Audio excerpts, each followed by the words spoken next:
Well, it is an event which in recent times has only occurred once every 30 years or so, the birth of a child in direct line to the British throne. Well, there was Prince Charles in 1948, William in 1982, and now a so far unnamed prince in 2013. The Duke and Duchess of Cambridge have thanked hospital staff for their tremendous care as the world awaits the first glimpse of their baby son. Well, the MTVSports International Desk filed this report on this historic juncture of the royal family. History repeated itself in the wee hours of this morning when the Queen's press secretary placed the birth announcement of the newly born royal baby, the third heir to the throne, in the ornate easel. This is the second time the easel has been used, before for Prince William's birth announcement. The easel was signed by the medical team and read as follows, quote, Her Royal Highness the Duchess of Cambridge was safely delivered of a son at 4:24 p.m. today. Her Royal Highness and her child are both doing well, unquote. Thousands of well-wishers descended on Buckingham Palace after the news broke. 5 hours delay. Party. It's really like a party down here. Yeah. First got here, there wasn't a lot of people here. Now it's like, look, everyone's here. Yeah. They seem like two people in love, wasn't forced together, two people in love, had a little baby, fantastic. A lifetime opportunity. We'll never ever have this opportunity again. And to say we're here tonight. I see everyone is celebrating. So far it's been the best Monday in my life. Following the announcement, a statement from Kensington Palace said, quote, The Queen, the Duke of Edinburgh, the Prince of Wales, the Duchess of Cornwall, Prince Harry and members of both families have been informed and are delighted with the news, unquote. The royal doctor described the new arrival as a wonderful baby and a beautiful baby. Congratulations, Mum. How are you feeling today? Oh, I think it's wonderful news. I think, mother, son, father are all doing well, and I think it's a wonderfully uplifting moment for the country. It's very exciting, and I think it's wonderful for the grandfather. He's brilliant with children, so you'll have a wonderful time. The British monarch is also head of state in 15 Commonwealth countries, including Australia, Canada, New Zealand, Belize and Jamaica. It's wonderful news from St Mary's Paddington, and I'm sure that right across the country and indeed right across the Commonwealth, people will be celebrating and wishing the royal couple well. It is an important moment in the life of our nation, but I suppose above all it's a wonderful moment for a warm and loving couple who got a brand new baby boy. The highly anticipated arrival of Prince William and Kate's first child sparked a shake-up in the line of succession. So how will the royal baby fit in? Queen Elizabeth II married Prince Philip in 1947. The royal couple has 4 children, the eldest being Prince Charles, the first in line to the throne. Prince Charles married Princess Diana in 1981. Princess Diana gave birth to Prince William, their eldest son, in 1982, the second in line to the throne. Prince Charles married the Duchess of Cornwall, Camilla Parker, in 2005, years after the demise of Princess Diana. Prince William tied the knot with Kate Middleton, the Duchess of Cambridge, in 2011, and on the 22nd of July 2013, the Duchess of Cambridge gave birth to a baby boy weighing 8 pounds 6 ounces, the third in line to the throne. So what does the future hold for baby Cambridge? In short, a lifetime of public curiosity and in due course the responsibility of refreshing and taking forward the ancient institution that is the world's best known hereditary monarchy.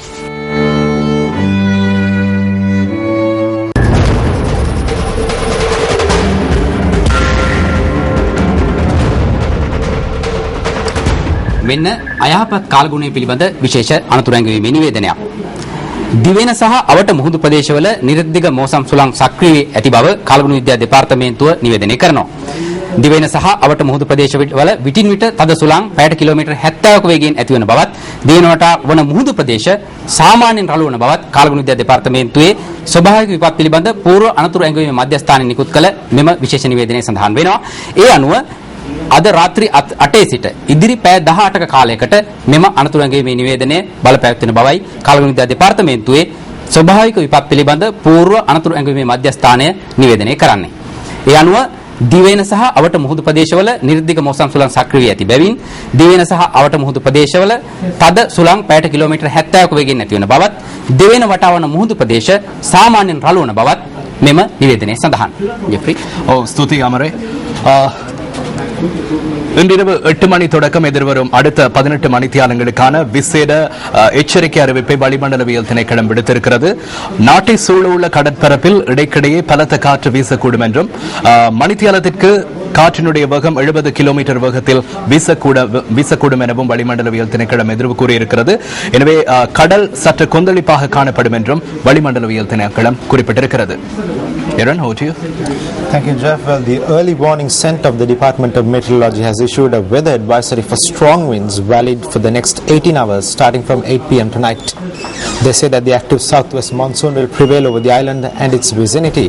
The department notes that strong winds of up to 70 kilometers per hour may prevail over the island and surrounding sea areas. The sea areas too are expected to be rough.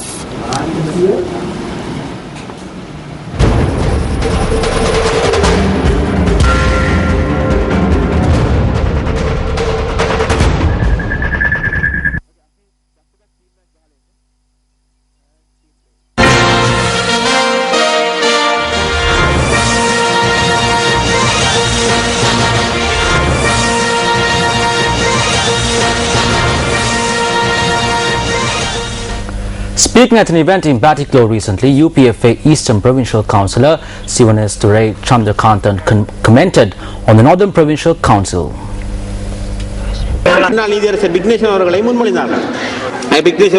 I was truly happy when the Tamil National Alliance announced the name of Vigneshwaran as its chief ministerial candidate for the Northern Provincial Council.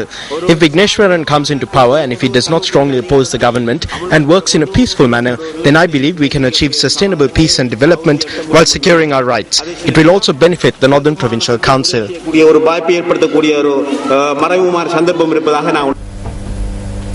A visiting British parliamentary delegation met with the Tamil National Alliance for a discussion today.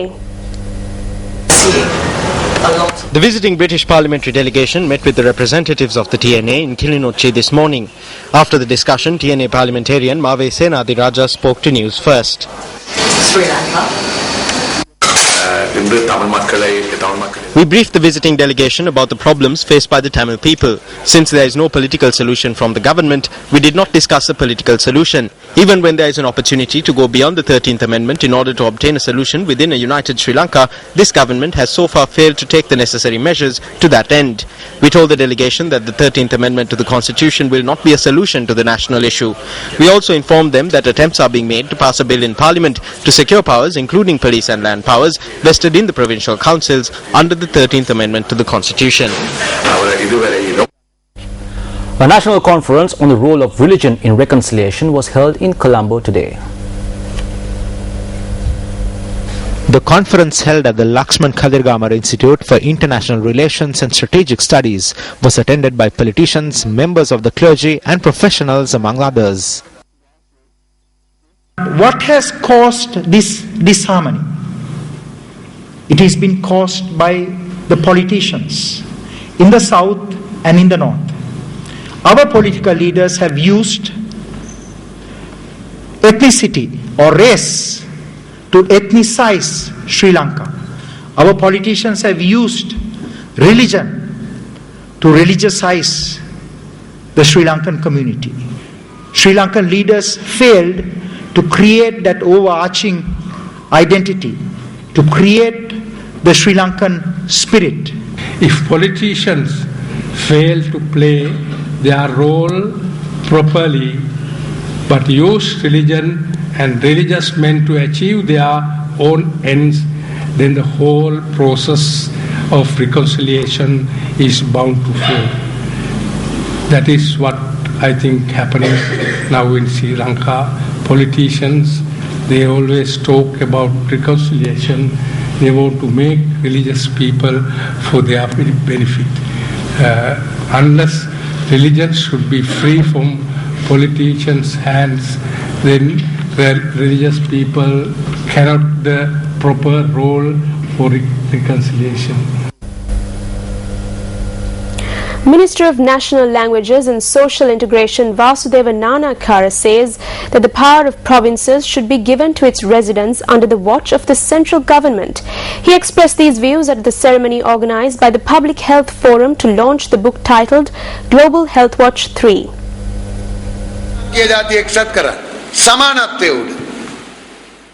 How can we unite the country under the banner of equality? There is equality among Sinhalese Tamils and also Muslims based on mutual respect. Under the watch of the central government, residents of provinces should be given the power to administer. They have to believe that they are not under the clutches of the military or dominated by the Sinhalese. They should be able to freely exercise their political rights with pride. I believe if we move forward and act along these lines, we will be able to unite the country.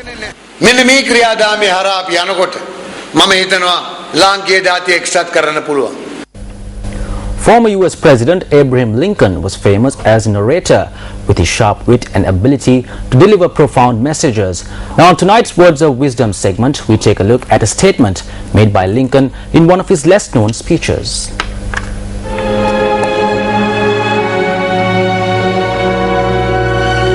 The ballot is stronger than the bullet. Abraham Lincoln, former US President.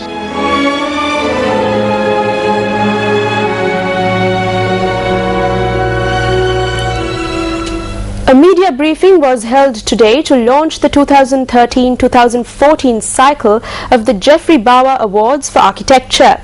Applications are open from today until the 1st of November. The winner of the award will receive a sum of 1 million rupees. The winner will be announced at a gala event that will be held on the 23rd of July next year to coincide with Jeffrey Bauer's 95th birth anniversary. Young architects in this country need recognition. There's a lot of good work being done silently, but if there is an organization, as there is the Jeffrey Bauer Trust, who create the environment for architects to present their works, we would then be able to see more and more of the kind of architecture that is considered excellent in every sense of the word. I don't think there's enough debate in our society about the built environment. Things are happening. We don't know what's happening, for instance. Do we know how our city is going to look in 20 years' time? We think we know, but do we have a city plan we can go and look at? We don't. Do we know what buildings are going to come up in our neighborhoods? We don't. So I don't think there is enough discussion of our environment. We may think of the natural environment a lot because that's connected with global warming and so on. But really, the built environment affects us even more. Foreign media reported that 31 crewmen were rescued after their two ships collided off the coast of Al Quwain in the UAE.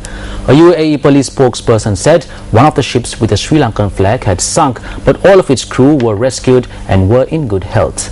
The police operations room was notified of the accident at around 3:30 a.m. and dispatched rescue teams to the area about 9 nautical miles out.